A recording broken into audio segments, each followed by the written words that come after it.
तो जी आज हमने स्टार्ट करना है चैप्टर नंबर 1 की एक्सरसाइज 1.2 का क्वेश्चन नंबर 5 जो कि है find the transpose of each of the following matrices. ठीक है, तो यहाँ पे हमें डिफरेंट मैट्रिक्स जो हैं वो गिवन है और हमने इन तमाम मैट्रिक्स का ट्रांसपोज फाइंड आउट करना है। जैसे कि हमें मालूम है ट्रांसपोज में हम क्या करते हैं, कॉलम को रो में चेंज कर देते हैं और रो को कॉलम में चेंज कर देते हैं। ठीक है, तो हम स्टार्ट करते हैं। पहला जो क्वेश्चन है हमारे पास, जो पहला पार्ट है वो है ए इज़ इक्वल टू 0 1 -2। ठीक है, तो जब हम इसका ट्रांसपोज फाइंड आउट करेंगे तो हमें मालूम है कि जो गिवन मैट्रिक्स होता है, ठीक है, उसके नेम के ऊपर हम लोगों ने टी लिखना होता है जो डिनोट करता है कि हम इस मैट्रिक्स का जो है वो ट्रांसपोज फाइंड आउट करने लगे हैं। ठीक है, तो जैसे कि अब ये हमारे पास कॉलम की शेप में है तो ये किस में कन्वर्ट हो जाएगा, रो में चेंज हो जाएगा। क्यों? क्योंकि हम लोग इस मैट्रिक्स का ट्रांसपोज फाइंड आउट कर रहे हैं। तो हमारे पास आंसर आ जाएगा 0 1 -2। ठीक है, एक और चीज़, अब जिससे ये हमारे पास इसकी जो ऑर्डर था वो क्या बन रहा था, 3/1।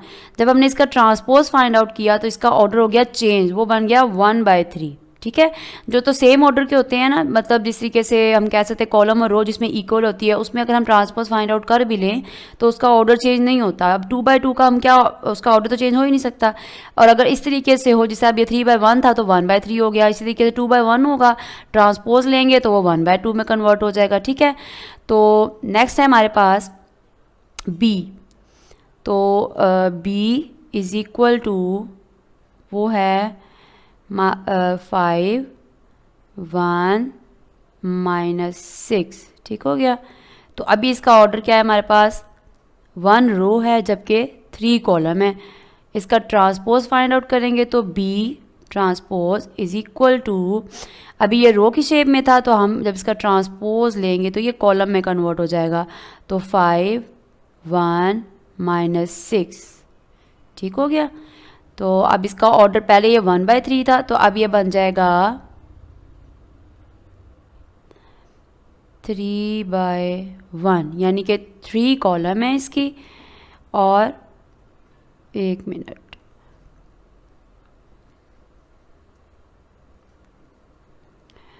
तो सॉरी 3 इसकी रोज हैं और 1 इसका कॉलम हो गया। ठीक है, आई होप आपको इसकी समझ आ गई होगी।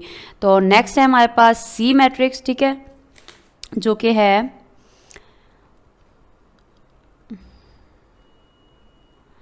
तो C is equal to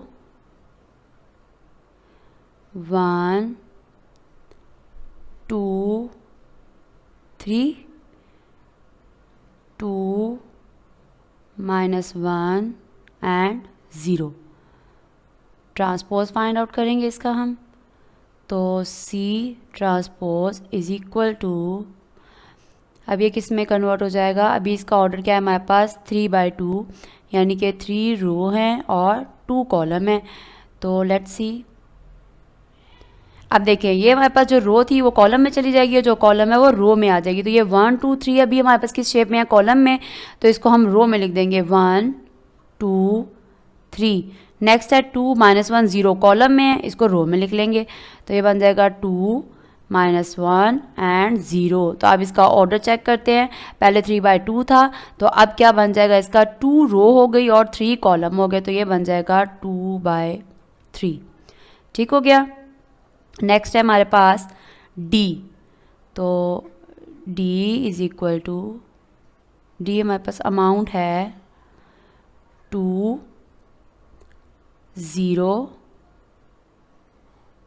3 and 5। ठीक है, तो अभी इसका ऑर्डर है 2/2, तो इस पर कोई फ़र्क नहीं पड़ने वाला क्योंकि इसका ऑर्डर सेम है। तो अब डी का जब हमने ट्रांसपोज फाइंड आउट किया, डी इज़ इक्वल टू, इसमें जस्ट कॉलम और रो ही चेंज होंगे, तो वो बन जाएगा अब यहाँ पे 2 0 जो है वो हमारे पास कॉलम में है तो पहले वो रो बन जाएगा 2 0, नेक्स्ट 3 5 कॉलम में है तो वो बन जाएगा रो में, तो ये हो जाएगा 3 एंड 5। तो अब अगेन इसका अगर हम ऑर्डर चेक करें तो वो 2/2 ही बनता है। ठीक है, तो नेक्स्ट है हमारे पास ई। तो E is equal to 2 -4 3 and 5। Again order same है 2/2। तो अब इसका ट्रांसपोज फाइंड आउट कर लेते हैं जी। ई ट्रांसपोज इज इक्वल टू, अब 2 और -4 हमारे पास कॉलम में है तो इसको रो में कर देते हैं, तो 2 -4 हो गया। 3 5 कॉलम में है, रो में हो जाएगा तो 3 एंड 5। ऑर्डर क्या रहेगा 2/2। ठीक हो गया।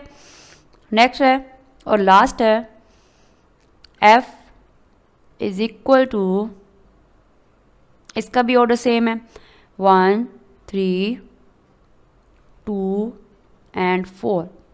ठीक हो गया।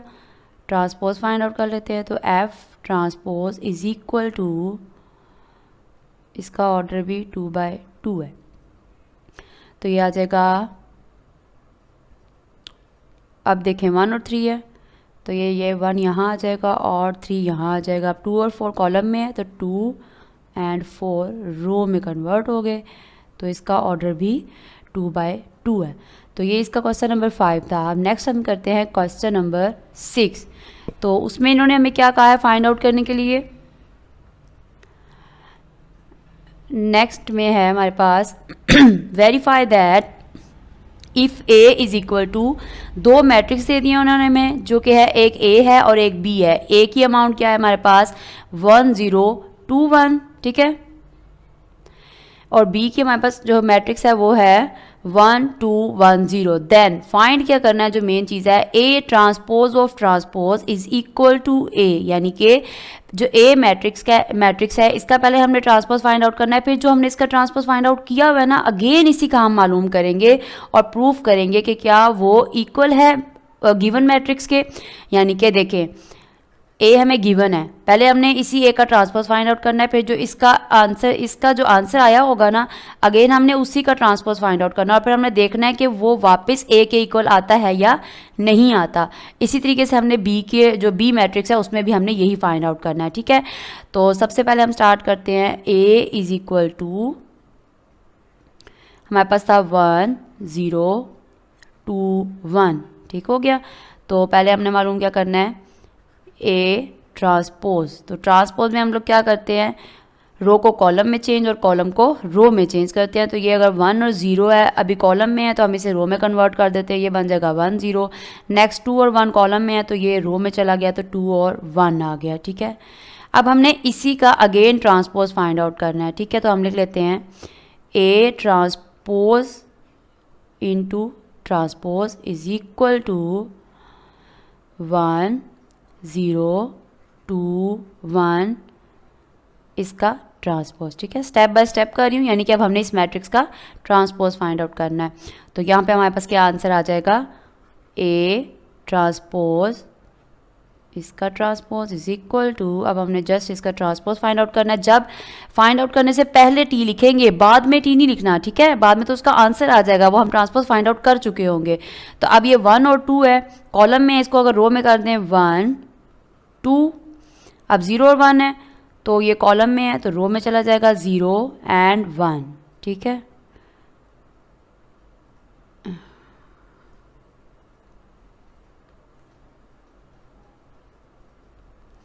तो जी चेक करें क्या ये अगेन ए के इक्वल नहीं आ गया, इज इक्वल टू कंपेयर किया जब ए मैट्रिक्स है तो ये सेम टू सेम उसी के इक्वल आ गया। तो हमने प्रूव कर दिया कि अगर ए ट्रांसपोज का अगेन ट्रांसपोज लिया जाए तो वो इक्वल टू ए आ जाता है। ठीक है, तो अब इसका हम नेक्स्ट पार्ट सॉल्व करते हैं, बल्कि यहाँ पे हम लिख देते हैं साथ में, hence A transpose into transpose is equal to A. ठीक हो गया। तो नेक्स्ट पार्ट इसका क्या है हमारे पास, लेट्स चेक। तो जी बी है हमारे पास, second part is B is equal to 1 2 1 0। ठीक हो गया। तो अगेन इसका क्या फाइंड आउट करना है हमने, बी ट्रांसपोज का transpose is equal to B, ये हमने प्रूफ करना है। ठीक है, तो स्टार्ट करते हैं यहाँ से, बी इज इक्वल टू 1, यहाँ पे सॉल्व लिख लेते हैं, 1 2 1 0। ठीक है, तो अब इसका ट्रांसपोज फाइंड आउट करना है, तो B transpose is equal to 1 2 1 0, इसके ऊपर भी आ जाएगा ट्रांसपोज, ठीक है। तो यहाँ पे क्या करेंगे, अब B transpose is equal to, जब हमने इसका ट्रांसपोज लिया तो ये आ जाएगा, जो ये अभी कॉलम में है तो ये रो में चला जाएगा, 1 2 और इधर 1 और इधर 0 आ गया।